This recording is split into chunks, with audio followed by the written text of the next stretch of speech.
also welcome some good news for the Queen this week. Finally, she gets her husband back after 4 weeks in hospital. I think they've got a lot to catch up on, wouldn't you say, Lizzie? Yeah, just a few things to catch up on. Well, my favourite headline was one that was in the Metro newspaper this week, which is a picture of the Duke leaving hospital after 4 weeks and said, "Have I missed anything?" Yep, just a bit. Yeah, I wonder, I presume they must have kept him up to date in the hospital. He must have maybe popped the news on or turned the radio on at some point, or the gramophone, whatever he has. But nevertheless, I'm sure the Queen's got to fill him in on a few things, some private conversations that she's had with the family. Yes, or perhaps not so private, as we found out this week. Things are going to be done in a very different kind of way going forward, seemingly. I wonder what you're referring to. Could it be Gayle King going on her breakfast show and talking about the phone calls? But you know, on the podcast last week, we had Javina Gabanka, Meghan's friend, the actor Javina Gabanka, and she was saying we're in a new era and we're now free to speak. We had the first kind of example of that this week, didn't we? Yeah, following on from Janina's comments, we had Gayle King talking on her CBS morning show about conversations she'd had with Harry and Meghan. So it seems like things are going to be done differently. So let's do Robinson's royal rundown of everything that's been going on this week. Not quite as busy as last week, but fair to say there's still been a bit of a fallout from the big Oprah interview. But let's find out what's been going on and then we'll dissect it all for you. So at the top of my list is, as you say, the Duke of Edinburgh has left hospital after his longest ever stay. So he spent 28 nights in hospital. Mother's Day in the UK was marked on Sunday with some very sweet cards by the little Cambridges to Granny Diana. Gayle King, as you say, has waded in to the latest talks between Harry, Meghan and the rest of the family. Charles and Camilla have visited a vaccination centre at Finsbury Park Mosque. Kate, the Duchess of Cambridge, visited the Sarah Everard Memorial on Clapham Common. She paid a private visit there at the weekend, and there were St Patrick's Day messages from the royal family. Yeah, happy St Patrick's Day if you are a resident or a citizen, or you were born in Ireland, or whether you just like having Guinness on St Patrick's Day. Not that there are any pubs open this year, of course.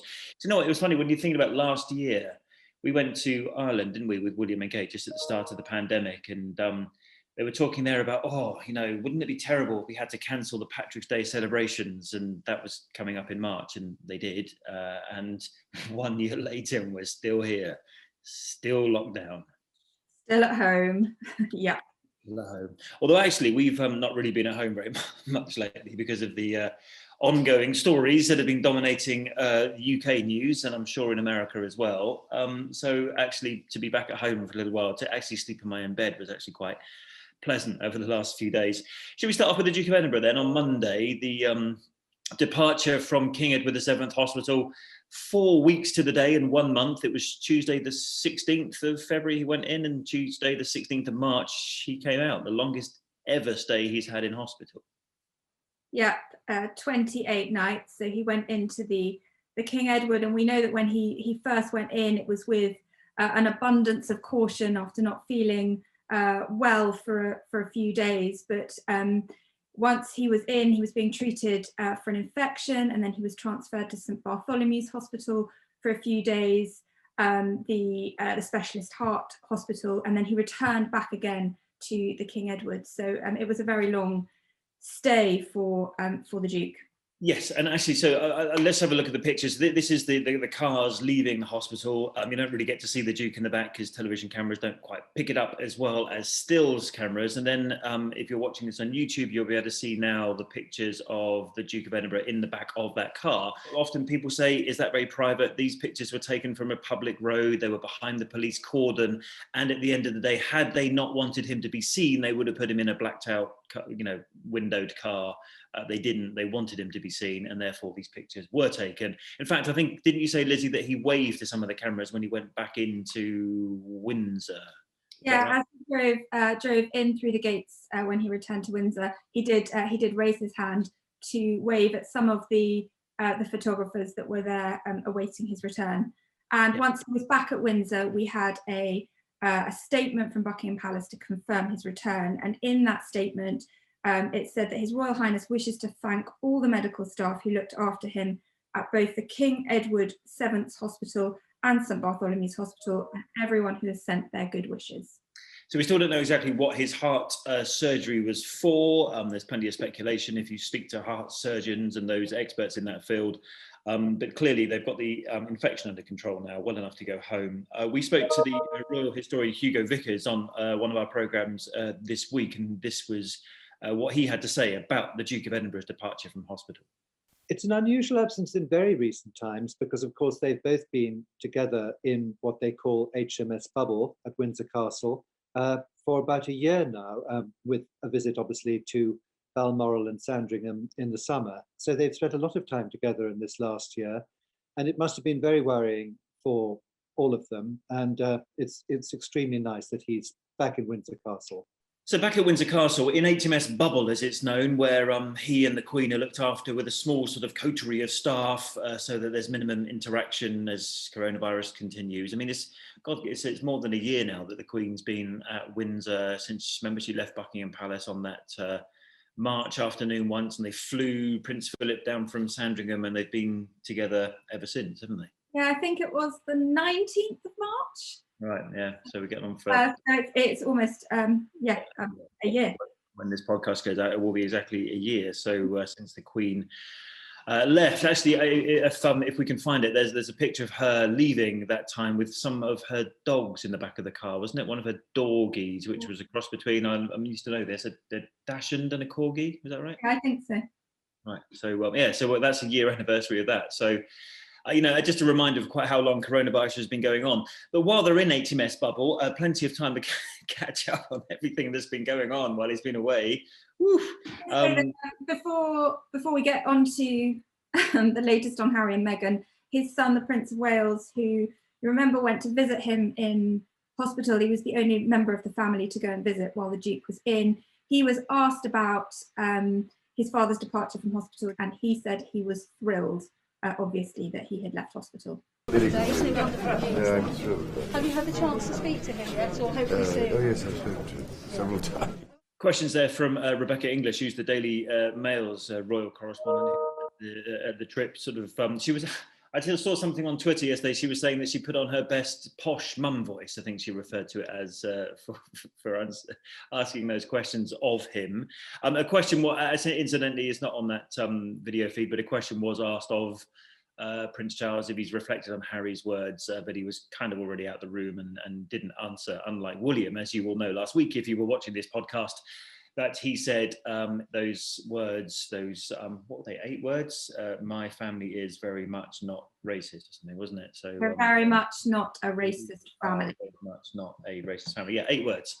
Yes, so quite a significant 8 words they were too. So that was Prince Charles and Camilla, who were on a visit to Finsbury Park Mosque, which actually was a place that Prince Charles went to immediately after the terror attack there. He's got some links with that mosque. And as we've said before, he's someone who cares a lot about interfaith dialogue. He's someone who the Muslim community has liked and respected for a very long time. Now, Lizzie, you were saying that Camilla actually let slip which type of vaccine she had while she was at that mosque, didn't she? Yeah, so it's a pop-up vaccination centre at the mosque at the moment, like so many places across the country at the moment, all pulling together to try and get vaccinations to as many people as possible, as quickly as possible. And the Duchess of Cambridge, Duchess of Cornwall revealed that she had had the AstraZeneca jab, and that she said that she didn't even ask. She said, I don't even ask because I hate injections so much I shut my eyes. Whatever comes out. She said it didn't matter. Do you mind me asking, have you had yours? I have. Which one do you have? I have the AstraZeneca. Very good. I don't even ask because I hate injections so much I shut my eyes. So you're the same as me. I would. Whatever comes out, I think. shove it in. I mean, the Duchess of Cambridge is probably still a bit too young to have the vaccine. Yeah. So you've just aged her by about 10 years. The Duchess of Cornwall. The Duchess of Cornwall. Yeah, in the UK, those who are having the vaccines, the priority group, I think groups 1 to 9 take them down to age 50. So, some of us have still not had their vaccines because some of us aren't 50 yet. So, luckily. You must be referring to me. Definitely not referring to you. You won't be getting your vaccine until next August or something. I don't know. You'll be well down the list. Yeah. So anyway, they've got their vaccine. The Duke of Edinburgh's got a lot of catching up to do with the Queen. So what will they be catching up over, I wonder? Yeah, there's a lot to talk about, isn't there? Yeah. Where do you want to start with this one? I mean, I thought so. Hold on. We last recorded this podcast last Thursday. In that time, there's been some interesting stuff. Actually, we made a documentary on ITV last weekend. Lizzie and I were involved in, and a bunch of very talented people that work for us as well, looking at all those issues, particularly of race. And I think of all the, I would say this because we made it, but of all the royal documentaries I've seen in recent times, it was extremely balanced in terms of not just the views that the Sussexes expressed, but what the view is at Buckingham Palace, and also how Meghan's words did resonate with people who live in the UK, who are people who are from the Black, Asian, and minority ethnic communities, who actually really did think that Meghan was speaking for them. So it was a real eye-opening documentary, I think, in that sense, and it's available on the ITV Hub if you look in the UK and able to watch it. So what about, should we talk about Gayle King then? We mentioned it at the top. Is it worth us just playing you the 30 or 40 seconds of her on her breakfast show? So if you're in America, you'll know this. If you're not in America, Gayle King is a host, an anchor of one of the big breakfast shows on CBS. It's called This Morning. And this is what she told her co-anchors one morning this week on Tuesday. Well, I'm not trying to break news, but I did actually call them to see how they were feeling. And it's true, Harry has talked to his brother and he has talked to his father too. The word I was given was that those conversations were not productive, but they are glad that they have at least started a conversation. And I think what is still upsetting to them is the palace keeps saying they want to work it out privately, but yet they believe these false stories are coming out that are very disparaging against Meghan still. No one in the royal family has talked to Meghan yet. At this particular time. And I think it's frustrating for them to see that it's a racial conversation about the royal family when all they wanted all along was for the royals to intervene and tell the press to stop with the unfair, inaccurate, false stories that definitely have a racial slant. And until you can acknowledge that, I think it's going to be hard to move forward. But they both want to move forward with this. And they both want, they want healing in this family. At the end of the day, that is Harry's family. So that was Gayle King. A lot to discuss there because, as we were saying at the top, there's one thing to say that she's had a conversation with Harry and Meghan and she's now free to say that. It's another thing for her to reveal on Meghan and Harry's behalf that there were conversations, given the sensitivity of all this at the moment, between Prince Charles and Harry and also Prince William and Harry, and giving an assessment of those conversations not being very productive. She wouldn't have done it without Meghan and Harry's permission. No, I don't think so. And I think, we said this when we heard Janina, her friend, speaking last week on This Morning, that she wouldn't have made those comments without the approval of Meghan and of Harry. And I think the same of Gayle King, that she wouldn't have said anything without their approval. We know how discreet and quiet their friends have been up to this point. So it does seem that they would only come out and say this stuff with their approval. I just thought it was, to give an account that the talks were not productive, kind of goes against the wish of the Queen, who said in that statement that she wanted to address these matters with the family privately. Exactly, yeah, and this obviously isn't a very private way to go about things. I thought it was a significant new escalation in the PR offensive from Team Sussex against Buckingham Palace. And, Meghan's got some very powerful voices, mostly, her American friends, of course, and speaking to an American audience that I think will be much more receptive to these views than perhaps people in the UK. Nevertheless, you know, I mean, okay, here's a question. What's the difference then between Gayle King saying that and, I don't know, Kensington Palace might brief us that a phone call had happened? For example, there was something in the Sunday Times at the weekend that the two brothers had made contact. Is there a difference? I think he said earlier that there was a difference between saying that a conversation had happened and giving an assessment on how that conversation has gone. You know, I think we know that the Palace are keen that there's not a running commentary on how this progresses, and this can be allowed to be dealt with privately. And you have to wonder that if every time any kind of contact is made, and, you know, Gayle King said at least a conversation has started, how nervous are both sides going to be if each time they talk it gets leaked or gets told to millions of people around the world? I suppose you've got to wonder if they pick up, you know, if I'm Prince Charles and I want to speak to my youngest son, is he now going to think, well, will this therefore be reported not necessarily just to Gayle King, but to Javina Gavankar or any of her other friends, and then put out there in the public domain? And also, let's just to play devil's advocate here, isn't that exactly what she was asking Thomas Markle not to do when he was speaking to the media and Meghan wanted to keep it private? Yeah, I did think that sort of the irony, and that she wanted to deal with things privately with Thomas, and he kept saying, until I have a conversation, I'm going to keep talking to the media. It does seem that these things maybe are better dealt with privately behind the scenes. Also, I thought it was interesting that Gayle King said that what was upsetting them, so another sort of update on what they're still not happy about, is that the palace keeps saying they want to work it out privately, but yet they, i.e. Harry and Meghan, believe these false stories are coming out that are very disparaging against Meghan still. And what are those? Because I haven't heard much briefing. Well, I haven't heard any briefing or even read any briefing against Meghan from the palace. They've kind of shut down since the Oprah interview, other than the very brief 4 sentences from the Queen.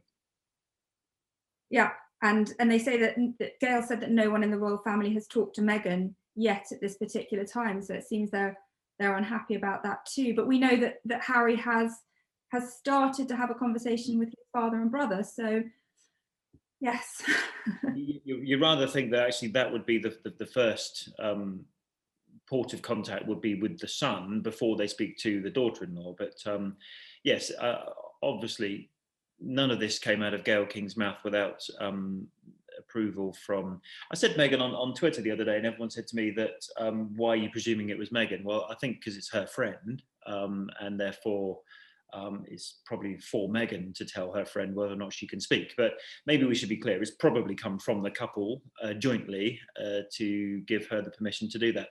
And then she went, I think Gayle King does again, people in America might know this better than we do, but she does a radio show as well. And then she spoke on that about the texts and emails that exist to sort of back up everything that Meghan said to Oprah. Javina Gavankar said as much last week, but it's kind of like a new escalation, isn't it, in this war of words? And given that Meghan's friends feel like they are now free to speak, is this how the PR campaign is going to go forward from here? Yeah, I mean that's the this morning that she's spoken on, and a radio show, and we had Janina last week. So you have to wonder if this is how they're going to approach things going forward, and it will make it difficult to have private conversations with them between members of the family if there's sort of a running commentary being put out by them in the media every time they talk. I still wonder how, I know that the intention is for Harry to come over for his mother's statue on the 1st of July. I still wonder how all of this is going to sort of shake down if they can't even speak to one another and things are still very, very tense, clearly. How is that? I mean, unless they can sort this out by July, it's fast approaching this date now, isn't it? Yeah, and I think there's, we'd always thought that we would see the brothers reunited on that incredibly important day for both of them to be there to mark their mother's legacy in the statue, but currently it's going to be incredibly difficult, isn't it? You know what? I would put it right now, and then this is just me sticking my neck out, that I would put it at no more than 50% that he'll be there. Either that he'll do a Zoom call into the thing and say it's because of the pandemic, or they'll have a reason around the birth of their baby girl, or something. I don't know. There's something inside me that wonders whether or not he'll come at all. TBC. But I was just. I've said it now. 50%. I reserve the right to be wrong. Nevertheless, I mean that's possible. And you won't be surprised to hear, given everything that happened with Piers Morgan last week, that he's rather angry about this. Now, so we put this in context that Piers Morgan doesn't believe what Meghan was saying. He left the Good Morning Britain programme on which he said it, and he has been on to Twitter this week, criticising Gayle King. Have a read of this. Rather than acting as the Sussex's Friends PR mouthpiece to facilitate the ongoing public trashing of our royal family, how about you do your job as a journalist and investigate what Meghan actually said? That's my paraphrase of his tweet. Because there are some inconsistencies in what Harry and Meghan said. A lot of people are talking about this allegedly racist comment that Meghan said happened in tandem at the time when she was pregnant, whereas Harry said it happened right at the very beginning, and no one's actually quite got to the bottom of when it was said and by whom and to whom. Yeah, and they made it quite clear, didn't they, both of them, that they were never going to reveal who made those comments because of how extremely damaging. There is that conversation about, if you're going to say half the story, well, why only say half the story? Why not tell the whole story? And actually, when did it happen? Did it actually happen at when Meghan was pregnant, or did it happen a lot earlier? And Meghan's kind of conflated the two issues because she said it was going on in tandem with discussions about Archie's security and his titles. Yeah, I mean, Gayle also said this week that she said, I think it's frustrating for them to see it's a racial conversation about the royal family when all they wanted all along was for the royals to intervene and tell the press to stop with the unfair, inaccurate, false stories that definitely have a racial slant. Until you can acknowledge that, I think it's going to be hard to move forward. Yeah, exactly. And I think, there is Meghan and Harry's issue with the press, but seem to be blaming their family for not intervening with what some of the tabloid press wrote at the time. And that is perhaps the biggest sore that they have to. Yeah, they feel like they want, it sounds as though they feel like they want more support from the family. Shall we talk about... Should we talk about William and Kate, actually, and actually their visit they've done today, as we record this, actually just in the past few minutes to an ambulance station, continuing the royal family's focus on vaccines, the NHS, which is kind of everything they seem to be doing at the moment. And we spoke earlier about Prince Charles and Camilla going to Finsbury Park Mosque, where there's a vaccine centre there for that community. And William and Kate were at this ambulance station, which has dealt with something like 76,000 call-outs in the past year. Unbelievable. I mean, the busiest year in the London ambulance services history, they said. Yeah, amidst all this noise from the sort of the Harry and Meghan interview, the royals really are trying to continue business as usual, aren't they? And do the work of the good work of the royal family, which is praising the people that have been so heavily involved in the pandemic, and helping promote the vaccination program to kind of instill public confidence in it. They're trying to continue work as normal. As they say, working through deeds, not words. In other words, that sort of traditional royal family thing of actually not saying very much, not doing 2-hour interviews, for example, and actually just speaking through their actions and the causes that they support, which is very typically what the Queen has done for the past 7 decades. They're trying to do that, plough away at that kind of thing, whilst all the noise and the fallout from Harry and Meghan's interview subsides. But it is fair to say it has kind of subsided now. It took about a week and a half, didn't it? But I think it's now, Buckingham Palace wishes this to disappear from the public domain. We spoke last week about how the statement from the palace a very short statement saying, you know, we wish to deal with this privately, managed to sort of bring the temperature right down and kind of cool the heat from the interview, which is why it's quite interesting that then what you've seen is it flare up again throughout the week because of Harry and Meghan's friends speaking publicly. I mean, I think the palace are doing everything they can to cool this right down and just to continue work as normal.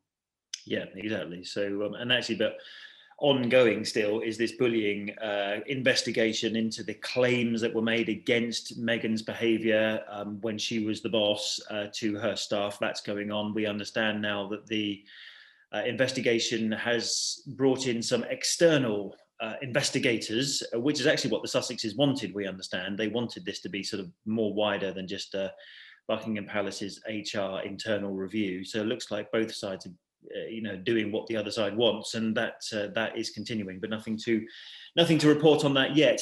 And also a really important meeting from, an important visit from Kate this week. Again, this was a private visit and was only caught on a couple of mobile phones of people who actually were there at the time. And this is the vigil to the murdered woman, Sarah Everard, which has grown on Clapham Common.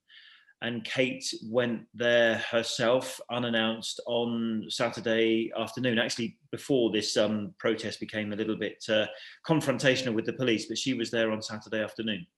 The bandstand on Clapham Common has become a sort of focal point for people to leave flowers and pay their respects to Sarah Everard, who went missing near to Clapham Common. And Kate, as you say, went privately on Saturday to lay some daffodils that she had picked from the garden at Kensington Palace. And she wanted to go and pay her own personal respects because we understand that she can remember what it was like to walk around London as a young woman before she was married to William. It's strange, isn't it, to think of it now, Kate wandering around the streets of London on her own, in that, how many women have been talking the past week about how they often feel vulnerable. It's not unusual for them to feel this way. It is, I think, for us, difficult to imagine Kate going through that, given that all the security she gets nowadays, and she's married to a future king and will one day be a queen consort. So I thought that was quite interesting about her previous life. But yes, that was, I think, the whole thing's been quite moving with Sarah Everard. Lizzie, have you been to the memorial? Because you don't live too far from there, do you? Yeah, I went up earlier this week to see the memorial, and it's extraordinary. It really has become a focal point. It is absolutely surrounded in flowers. It's actually really moving up there. Lots of people just quietly paying their respects. There are flowers on all the benches surrounding the bandstand, around trees nearby. So it has sort of become a focal point, not just for the community in Clapham, but also people coming from further afield to pay their respects. And I think it is a story that has resonated with a lot of people, but including the Duchess of Cambridge. And she was, she sort of really blended in, didn't she? She was only just picked up by some people on a mobile phone, but she could have easily slipped in and slipped away without anybody noticing her. I was going to say, yeah, there was a Sky reporter there who got an image, and also I think one of our reporters I understand the Sky reporter was just there on his own personal, visit, not even for work. We had a reporter there who got a bit of the departure of Kate, but yeah, I think she wanted it to be private. A lot of people said, "Oh, it wasn't private. The media got tipped off. You knew she was coming." Well, the answer to that is no, we didn't. And it just happened that some people caught her or filmed her doing it. There was also some talk, on my social media about why she wasn't wearing a mask. My response to that was, should we focus on the bigger picture here? She was there to support, the family of a murdered woman. And the rules on masks are that you need them when you're inside. And it's not possible to social distance. You do not have to wear them outside. Some people choose to, but that's not the rule. No, exactly. And she was, Clapham Common is a very spacious place. There's lots of room up by the bandstand. And I think, the bigger picture is here that she just wanted to go and privately pay her respects. And like you say, we had no idea that she was going, and it was all done very, very discreetly and quietly. And our thoughts too go to the family of Sarah Everard and the unbelievably difficult time that they're going through at the moment. So that was Saturday. Sunday, Kate released some images of cards that her children had made, not for her incidentally, but for Granny Diana, the granny they never got to meet. Yeah, this was really sweet. On Kensington Palace's social media, they released pictures of the cards that George, Charlotte and Louis had made for Granny Diana, and they said that every year they make them. But I thought Princess Charlotte's was, I mean, really sweet, the way she said that Papa misses you. Yeah, I mean, that was sweet, wasn't it? And some interesting pictures. There was a message from Louis and from George as well, wasn't there? So yeah, and we know, I mean, William has said in the past that he has always talked to the children about his mother, and they've got photographs around the house, and they very much want to kind of keep her memory alive so that the children grow up knowing that they had two grannies. And I think the cards were really sweet. And then later in the day, we also got to see a photo of a cake that they had baked for Kate. It's a bit of a mouthful. And a photograph of a very little Duchess of Cambridge with her mother, Carol Middleton, who has become a grandmother again this week. Oh yes, so I read. So this is Pippa Middleton, who is that child number 2 for her? Yeah, she's got Arthur, and now they've had a little girl, Grace. Right. Okay. So congratulations to them. Talking of Mother's Day, the royal family put up a picture of the Queen with her mother, the former Queen Consort, or Queen Mother, as she's most widely known these days. That was I can't remember when that was taken, but it must have been 1930s, perhaps. 1940s, I don't know, I can't remember, it was on there, I'll have a look. But anyway, here's the picture. If you're watching on YouTube, you can see it right now. And also, didn't we have something from Charles and Camilla as well? There was a picture of Camilla with her mum, Mrs. Shand. Then Princess Eugenie, who is a new mum, also posted a picture of baby August amongst the daffodils, which was very sweet. And lots of people were commenting on my Twitter how much they liked his very sweet little boots. Yeah, he was like in the middle of a sort of daffodil display, wasn't he? I wonder for a second if they'd left him there accidentally, but I'm sure they collected him at some point. I don't think they did. So there's the Mother's Day, and also we have St. Patrick's Day this week as well. So I just mentioned, because we shouldn't leave it out, that Prince Harry had arranged flowers to be laid at the grave of Princess Diana, which is at Althorpe, the family estate in Northamptonshire where she grew up. Yeah, she's buried on an island, isn't she, in a lake on the Althorpe estate, and it was communicated to us, shall we say, that Harry had arranged for flowers to be laid there at his mother's grave on Sunday. So St. Patrick's Day, I mean, William and Kate had quite good company on their St. Patrick's Day message, didn't they?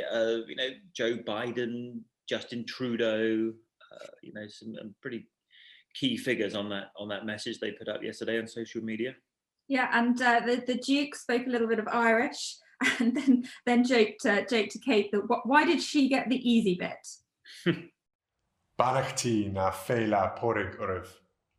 We're delighted to wish you all a very happy St. Patrick's Day. How come you got that easy bit? We were so thrilled to be able to visit Ireland just over a year ago, a few short weeks before all of our lives were turned upside down by the pandemic. The warm welcome that we received everywhere was a testament to the friendship between our two countries and the strength of the relationship between the UK and Ireland. We know that for Irish people all around the world, today won't be the same as normal, but we hope you can celebrate safely in any case. Happy St. Patrick's Day.